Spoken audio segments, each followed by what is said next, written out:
હું તો ત્યાં સુધી કહીશ કે મેં 2-3 ઇન્ટરવ્યુ જોયા છે કે આ સરકારની ભૂલ હતી તો એક ભૂલ થાય, વારે વારે ભૂલ ન થઈ શકે. મેં કીર્તિભાઈનું ઇન્ટરવ્યુ જોયું કે કલાકારોની કોઈ જ્ઞાતિ નથી હોતી. સાચી વાત હતી, નથી એ એમની વાત સાચી છે, પણ એમના મોઢે આ વાત એટલા માટે મને ના શોભે કે એક કલાકાર તરીકે, સેલિબ્રિટી તરીકે સરકાર જો તમારી ખબર રાખતી હોય તો તમારે બધાની ખબર રાખવી પડે. કલાકારોની જ્ઞાતિ ના હોય તો શું કરવા માટે વિક્રમભાઈ ઠાકોર લખાવે છે, શું કરવા માટે કીર્તિદાન ગઢવી લખાવે છે, શું કરવા માટે મહાભાઈ આહિર લખાવે છે.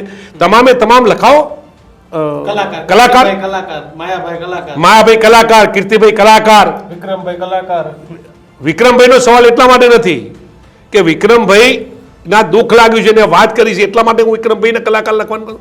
વિક્રમભાઈ તો સ્વીકારેલું હતું, અત્યાર સુધી નતા બોલાવતા, ક્યારે વિક્રમભાઈને બોલાવવાનો પ્રયત્ન નથી કર્યો. પણ વારે વારે જ્યારે એક જ માણસનું, એક જ નાના નાના માણસનું જ્યારે વારે વારે ઉપેક્ષા કરવામાં આવે ત્યારે વિક્રમભાઈએ આ વાત કરી છે.